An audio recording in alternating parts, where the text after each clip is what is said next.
तो बच्चों, इस वीडियो के अंदर हम करेंगे क्लास 10th के चैप्टर नंबर 4 क्वाड्रेटिक इक्वेशन के एग्जांपल नंबर 7, 8 और 9। तो एग्जांपल नंबर 7 में हमें दिया है find the discriminant of the quadratic equation 2x² - 4x + 3 = 0 and hence find the nature of its roots. पहले तो हमें डिस्क्रिमिनेंट फाइंड आउट करना है। तो डिस्क्रिमिनेंट हम कैसे निकालते हैं? डिस्क्रिमिनेंट का फॉर्मूला मैंने आपको इंट्रोडक्शन में बताया था, वो होता है b² - 4ac। उसके बाद हम नेचर ऑफ द रूट्स बताते हैं। अगर हमारा b² - 4ac आता है पॉजिटिव, तो हम लिखते हैं कि वहां पर नेचर कैसा होगा, 2 डिस्टिंक्ट रियल रूट्स निकलते हैं। अगर हमारे डिस्क्रिमिनेंट की वैल्यू आ जाती है 0, तो वहां पर हम लिखेंगे 2 इक्वल रियल रूट्स हैं। और अगर d आता है नेगेटिव, मतलब 0 से छोटी वैल्यू आती है, तो हम कहेंगे वहां पर नो रियल रूट्स या फिर इमेजिनरी रूट्स होते हैं। तो सबसे पहले आपको इसके अंदर क्या है, इसको कंपेयर करना है जनरल इक्वेशन से, और जनरल इक्वेशन से कंपेयर करके आपको a, b, c की वैल्यू निकालनी है। तो बाय कंपेयरिंग 2x² - 4x + 3 = 0, और वो भी किससे? With ax² + bx + c = 0। ये हमारी जनरल इक्वेशन होती है। वी हैव, तो हमारे पास a, b और c की वैल्यू क्या होंगी? तो जैसे यहाँ x² के आगे a है, यहाँ पर x² के आगे क्या हो गया, 2। b की वैल्यू क्या होगी? जैसे यहाँ पर x के आगे b है, यहाँ पर x के आगे क्या हो गया, -4। और c की वैल्यू क्या होती है? c होता है जो कि कांस्टेंट है, वो दे रखा है हमें 3। अब डिस्क्रिमिनेंट कितना होगा? तो डिस्क्रिमिनेंट निकालने के लिए अभी मैंने आपको फॉर्मूला बता ही दिया है। डिस्क्रिमिनेंट जिसको आप कैपिटल D से शो करोगे वो होता है b² - 4ac। तो b की जगह पर क्या रख देंगे? b की वैल्यू निकाली है हमने, -4 उसका स्क्वायर, फिर -4 a की जगह पर क्या रख देंगे, 2, और c की जगह पर क्या रख देंगे, 3। ठीक है, इनके बीच में मल्टीप्लीकेशन है। तो -4 का जब हम स्क्वायर करेंगे तो कितना आएगा, 16। भाई -4 की -4 के मल्टीप्लाई करेंगे तो 4 4 जा 16 और माइनस माइनस प्लस। उसके बाद 4 2 जा 8 और 8 3 जा कितना हो गया, 24। तो 16 में से अब 24 माइनस करेंगे तो कितना आएगा, -8। और -8 जो है ये कैसी वैल्यू आ गई, ये आ गई हमारे पास नेगेटिव वैल्यू। तो इसका मतलब हम ये चीज कह सकते हैं कि यहाँ पर जो -8 है वो तो 0 से छोटा होता है, क्योंकि जब हम नंबर लाइन बनाते हैं तो नंबर लाइन के ऊपर क्या होता है, नंबर लाइन के ऊपर जैसे अगर यहाँ पर 0 है तो इधर की तरफ कैसी वैल्यूज होती हैं, इधर की तरफ होती हैं आपकी पॉजिटिव वैल्यूज। और जब हम इधर की तरफ जाते हैं तो इधर आता है -1 -2, इधर कहीं -8 आएगा। तो वो 0 से छोटे नंबर होते हैं। इधर कैसे नंबर होते हैं, ये नेगेटिव नंबर्स। तो यहाँ पर जब हमारा नेगेटिव आया है तो हम ये कह सकते हैं नेचर ऑफ द रूट्स कैसा होगा। अगर b² - 4ac 0 से छोटा आता है तो वहां पर हम लिखेंगे नो रियल रूट्स। तो यहाँ पर हम ये कह सकते हैं d is smaller than 0, therefore the given equation, therefore the given equation has no real roots. ठीक है, कोई भी इसके रियल रूट्स नहीं निकलेंगे। इसने हमसे डिस्क्रिमिनेंट ही पूछा था, वो हमने यहाँ पर बता दिया। डिस्क्रिमिनेंट है -8 जो कि 0 से छोटा है। नेक्स्ट एग्जांपल देखते हैं। तो एग्जांपल नंबर 8 दिया है, a pole has to be erected at a point on the boundary of a circular park of diameter 13 metre. एक पोल मीन्स कोई खंबा है जिसको हमें कहाँ पर लगाना है, बाउंड्री पर किसी सर्कुलर पार्क की।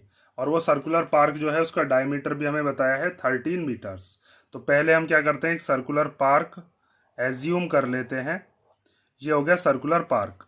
उसके बाद इसने कहा है कि वो पोल हमें इस तरीके से लगाना है, the difference of its distances from 2 diametrically opposite fixed gates A and B on the boundary is 7 metres. तो इस बात को ध्यान से समझो।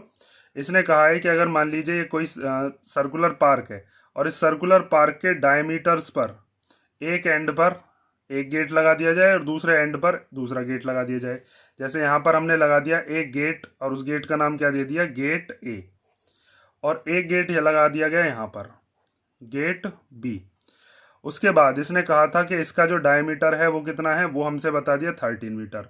उसके बाद इसने कहा है कि एक खंबा ऐसी जगह पर लगाइए, जैसे मान लीजिए इस पी पॉइंट पर मैंने वो खंबा लगा दिया। ठीक है, ये पी क्या है, ये है पोजीशन ऑफ पोल।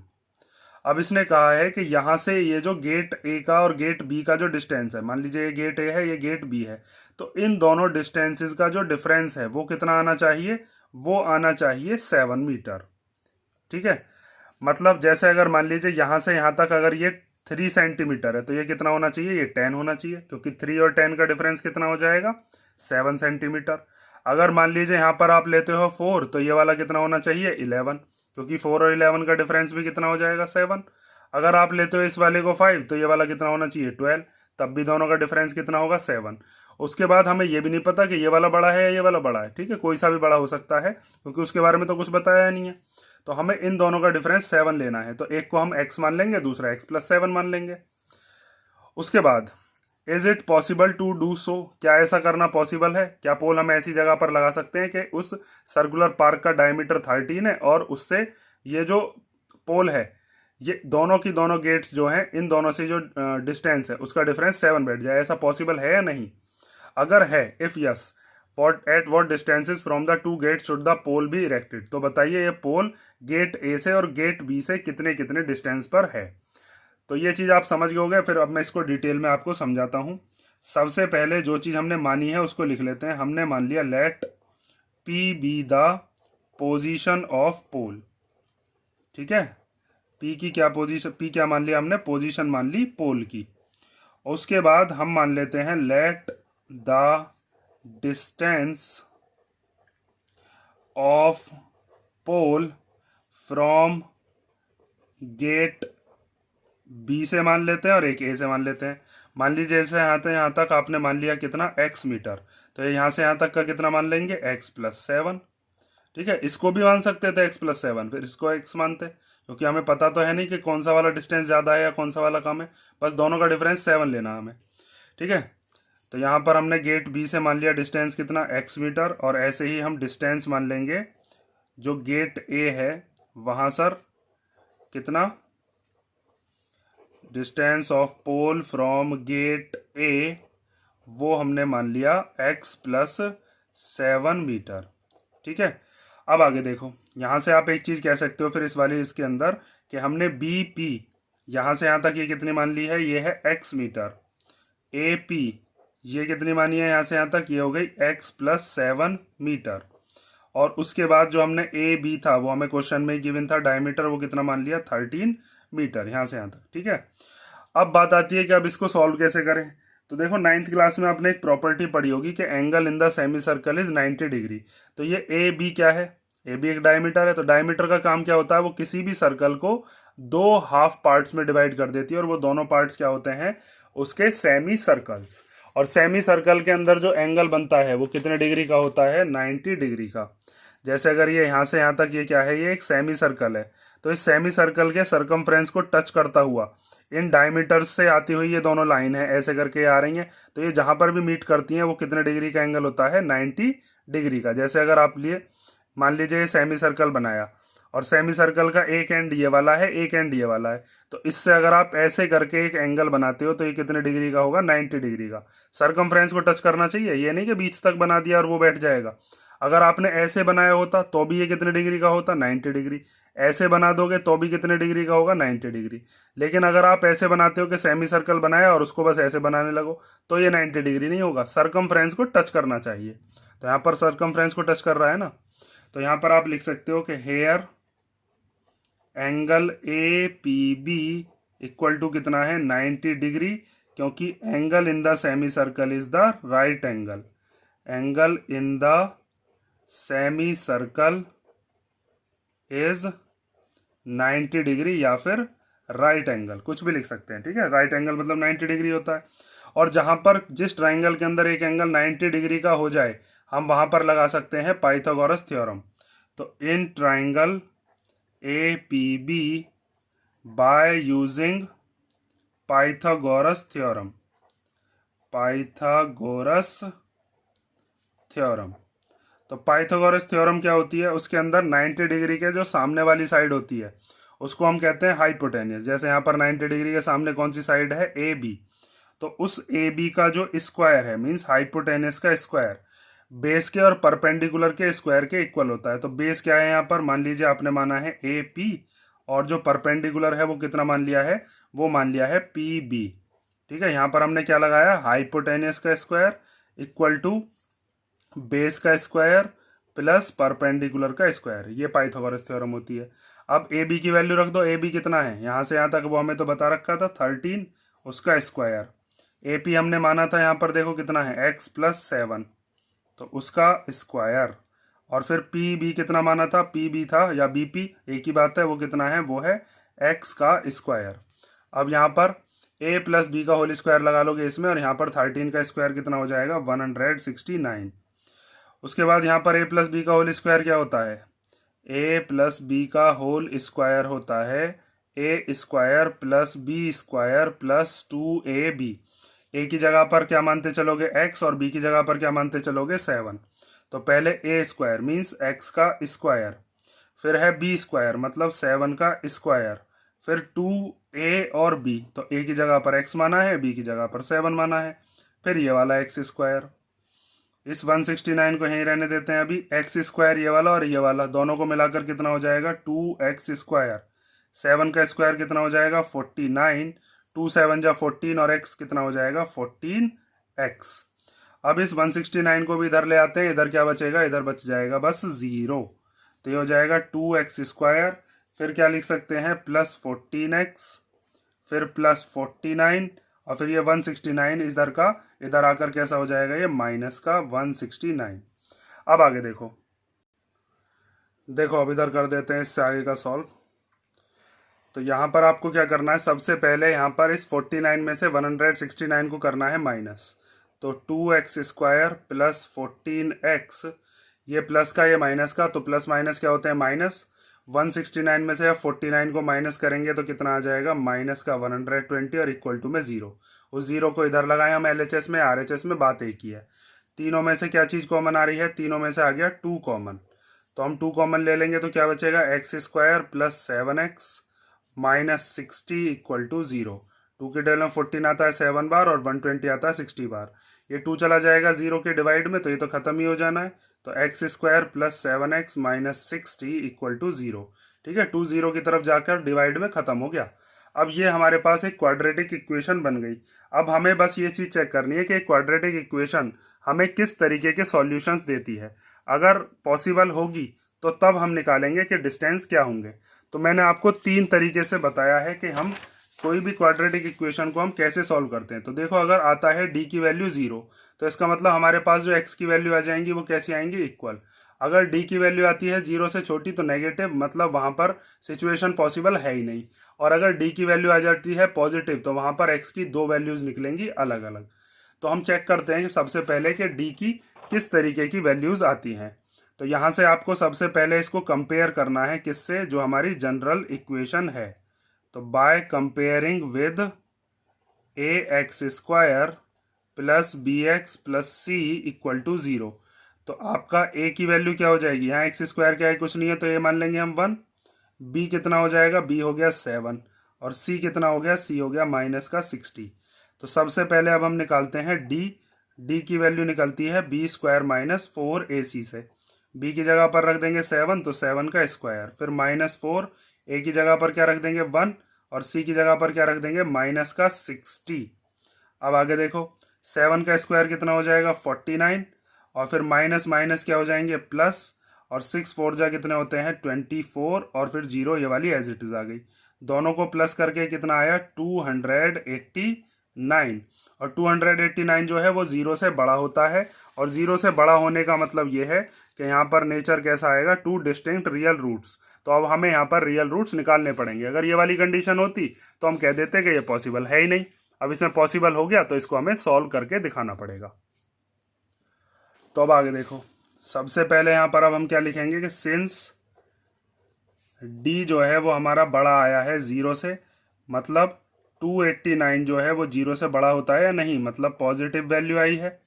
तो इसका मतलब हम ये कह सकते हैं कि हमारे जो निकलेंगे वो कैसे रूट्स निकलेंगे, this equation have 2 distinct real roots, distinct real roots. अब यहाँ पर हमें x की वैल्यू को फाइंड आउट करना पड़ेगा, तो हम यहाँ पर लगाएंगे क्वाड्रेटिक फॉर्मूला, तो बाय यूजिंग क्वाड्रेटिक फॉर्मूला, जो कि क्या होता है, वो होता है x equal to minus B plus root D upon 2a, और फिर एक बार minus B minus root D upon 2a। मैंने आपको इंट्रोडक्शन वाले पार्ट में ये चीज़ बताई भी थी कि यहाँ पर जैसे अगर प्लस माइनस है तो प्लस माइनस का मतलब ये एक बार प्लस लेना है, एक बार माइनस लेना है। अब आगे देखो, तो यहाँ पर आपको अब b और d की वैल्यू और a की वैल्यू को रख देना। तो b क्या है, b अभी हमने निकाला था यहाँ से, कितना था वो था 7। तो यहाँ पर आप रख दो 7 प्लस अंडर रूट डी आया था हमारा 289, यहाँ पर ये रहा, और फिर 2 इंटू ए की जगह पर क्या रख देंगे, ए की वैल्यू है 1, तो यहाँ पर रख देते हैं कितना 1। ऐसे इधर -7 minus under root 289 upon 2 into 1, तो x इक्वल टू कितना हो जाएगा, -7 प्लस 218 किसका स्क्वायर होता है, वो होता है 17 का, तो यहाँ पर रूट के बाहर क्या आ जाएगा 17, इसका रूट तो आपको पता होगा ना, और अपॉन में 2 बन जा कितना हो गया 2। ऐसे ही इधर -7 माइनस रूट 17 अपॉन 2।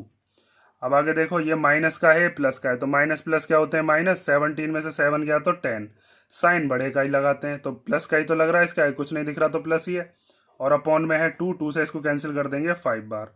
ऐसे ये माइनस माइनस क्या हो जाएंगे प्लस, तो प्लस होकर आएगा 24, और यहाँ पर साइन माइनस का ही लगेगा, और अपॉन में 2 से कैंसिल हो गया कितनी बार 12 बार। तो यहाँ पर हमारे पास x की कैसी वैल्यूज आई, एक x की वैल्यू आई है हमारे पास 5, और एक x की वैल्यू कितनी आई है -12। तो अब इसमें से कौन सी वाली वैल्यू सही हो सकती है, क्वाड्रेटिक इक्वेशन के लिए तो देखो दोनों की दोनों सही है, लेकिन अगर इस सिचुएशन की बात करें, इस सिचुएशन के लिए एक ही वैल्यू सही होगी, क्योंकि यहाँ पर हम किसकी बात कर रहे हैं, डिस्टेंस की, तो डिस्टेंस कभी भी नेगेटिव नहीं होता। तो हम यहाँ पर क्या करेंगे, इसको कर देंगे नेग्लेक्टेड या फिर इग्नोर्ड, बिकॉज डिस्टेंस या फिर length of gate from the pole is never negative, because मैं ऐसे ही लिख देता हूं, because the distance is never negative. ठीक है, कभी भी हम किसी चीज की लंबाई माइनस में थोड़ी ना नापते हैं, तो इसका मतलब हमारे लिए x की सही वैल्यू क्या है, x की सही वैल्यू है 5, तो सो x इक्वल टू कितना आ गया 5। अब बात आती है कि हमसे x थोड़ी ना पूछा था, हमसे क्या पूछा था क्वेश्चन के अंदर, bp पूछा था और ap पूछा था। तो आप यहाँ पर ये कह सकते हो कि bp जो कि आपने x माना था वो आ गया कितना 5 मीटर, और उसके बाद जो ap है जो कि कितना माना था x + 7, तो वो कितना आ गया, वो आ चुका है 5 + 7, x की जगह 5 रख दिया, तो ये आ गया 12 मीटर। अब यहाँ पर आप एक चीज़ ध्यान से समझो कि ये जो bp है, यहाँ से यहाँ तक का गेट से पोल का जो डिस्टेंस है वो कितना है, वो है 5 मीटर, और यहाँ से यहाँ तक का पोल से ए वाले गेट का जो डिस्टेंस है वो कितना है, वो 12 मीटर है। तो 12 और 5 दोनों में 7 का डिफरेंस है या नहीं, क्वेश्चन में ये तो बताया था दोनों में कितने का डिफरेंस है, 7 मीटर का। ठीक है, ये मैंने आपको पूरा डिटेल में ध्यान से समझा दिया है। अगर थोड़ी स्पीड कम लग रही हो तो आप इसको 1.5x पे देख लिया करो मेरी वीडियो को। अब लास्ट में ये चीज़ जरूर लिख कर आना वहाँ पर कि distance of pole from gate B, distance of pole from gate A. ठीक है, यहाँ पर जैसे मैंने लिख दिया, distance of pole from gate B is 5 metre and distance of pole from gate A is 12 metre. ठीक है, ये हो गया आपका एग्जाम्पल नंबर 8। अब हम देखते हैं इस चैप्टर का लास्ट एग्जाम्पल नंबर 9। तो एग्जाम्पल नंबर 9 दिया है, find the discriminant of the equation 3x² - 2x + 1/3 = 0। पहले हमें डिस्क्रिमिनेंट निकालना है and hence find the nature of its roots. Discriminant के बेस पर ही हम ये बता सकते हैं कि उसके जो रूट्स के नेचर हैं वो क्या है। Find them if they are real, और अगर वो रूट्स रियल हैं तो हमें फाइंड आउट करके बताने भी हैं। तो यहाँ पर 3 कंडीशन में से ये 2 कंडीशन ऐसी हैं, अगर d पॉजिटिव आता है तो भी रियल रूट्स निकलते हैं, अगर d = 0 आता है तो भी रियल रूट्स निकलते हैं, लेकिन अगर d आता है नेगेटिव तो वहाँ पर रियल रूट्स नहीं होते। तो सबसे पहले तो हमें यहाँ पर नेचर बताना है डिस्क्रिमिनेंट की हेल्प से। उसके बाद इसने बताया है कि अगर रियल रूट्स हैं तो फिर वो रियल रूट्स क्या हैं ये बताइए। तो हम क्वाड्रेटिक फॉर्मूला लगा देंगे अगर ये वाला आता है तो, और अगर आता है b² - 4ac 0 के इक्वल, तो वहां पर हम क्या करेंगे, x = -b/2a लगा देंगे, क्योंकि d की वैल्यू तो वहां पर 0 ही हो जानी है, तो इसको तो हम नेग्लेक्ट ही कर देंगे, क्योंकि यहाँ पर 0 रखकर भी क्या फायदा, हमारा जो लेंथ है वही बढ़ेगी बस क्वेश्चन की। तो हम क्या लिख देंगे, बस -b/2a। तो सबसे पहले डिस्क्रिमिनेंट निकालते हैं इसको कंपेयर करने के बाद। तो यहां पर आप लिखोगे by comparing 3x² minus 2x plus 1/3 with ax² plus bx plus c equal to 0 we have, हमारे पास क्या क्या आएंगी, a की वैल्यू आ जाएगी 3, x² के आगे a है, यहाँ पर 3 है, b की वैल्यू कितनी हो जाएगी, यहाँ पर है x के आगे माइनस का 2, और c की वैल्यू क्या हो जाएगी 1/3। तो अब यहाँ पर आप निकाल सकते हो डिस्क्रिमिनेंट, और डिस्क्रिमिनेंट का नेंट जो फॉर्मूला होता है वो क्या होता है, b² माइनस 4ac, b की जगह पर -2 इसका स्क्वायर, फिर -4, a की जगह पर क्या रख देंगे 3, और c की जगह पर क्या रख देंगे 1/3। तो -2 का स्क्वायर कितना हो जाएगा 4, भाई माइनस माइनस प्लस और 2 2 जा 4, यहाँ पर इस 3 से 3 कैंसिल हो गया, ये डिनोमिनेटर में था, ये न्यूमरेटर में, और 4 बन जा कितने हो जाएंगे 4। तो 4 में से 4 गया तो कितना आ गया हमारे पास 0। और जब डिस्क्रिमिनेंट 0 आता है तो यहाँ पर आप लिखोगे कि सिंस डिस्क्रिमिनेंट इक्वल टू 0 है, मतलब b² माइनस 4ac कितना है 0 है। तो यहाँ पर तुम ये लिख सकते हो कि जो हमारी इक्वेशन है उनके कैसे रूट्स होंगे, 2 इक्वल रियल रूट्स। तो hence the given equation has 2 equal real roots.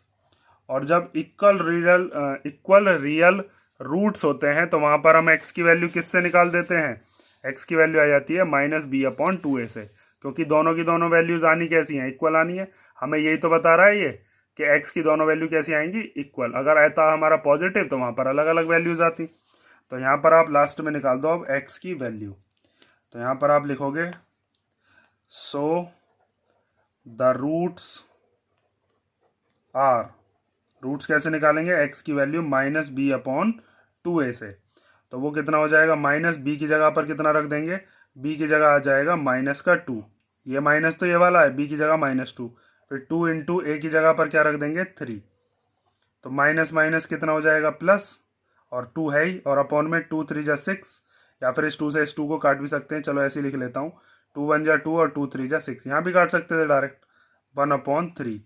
तो हमारे पास रूट्स क्या क्या आ गए, रूट्स आए हैं 1/3 और 1/3, 2 बार लिखना होगा, ठीक है, क्योंकि क्वाड्रेटिक इक्वेशन है तो 2 रूट्स आएंगे और दोनों के दोनों कैसे होंगे, इक्वल। यहाँ पर इक्वेशन ने यही बात हमें बताई थी जब हमने नेचर निकाला था, इक्वल रियल रूट्स। ये क्या है, ये है यहाँ पर आपका नेचर ऑफ द रूट्स, ठीक है। इसी के साथ ये आपका एग्जाम्पल नंबर 9 कंप्लीट हो गया। ये तीनों के तीनों एग्जाम्पल्स देखो, हर एक के अंदर तीनों की तीनों जो कंडीशंस थी अलग अलग, वो इसने फुलफिल करा ली। ये वाला कौन सा एग्जाम्पल करवा लिया इसने, ये बता दिया इसने 2 इक्वल रूट्स वाला। उससे पहला वाला जो आपने एग्जाम्पल किया था वो कौन सा था, उसके अंदर डी की वैल्यू आ रही थी पॉजिटिव, मतलब ये वाला एग्जाम्पल हो गया। और उससे पहला जो एग्जाम्पल था उसके अंदर डी की वैल्यू कैसी आ रही थी, नेगेटिव, तो वो कौन सा वाला हो गया आपका, नो रियल रूट्स वाला। अब आप समझ गए होंगे किस तरीके से हमें अप्लाई करना होता है, कैसे हमें क्वेश्चन को लिखना होता है। हर तरीके का एक एक एग्जाम्पल हो चुका है, ठीक है। अब इसी के ऊपर बेस्ड जो है वो हमारी एक्सरसाइज है, और 4.3 एक्सरसाइज सिंपल सी एक्सरसाइज है, उसे हम करेंगे नेक्स्ट वीडियो के अंदर। और इसमें अगर कोई डाउट हो तो आप कमेंट करके पूछ लेना।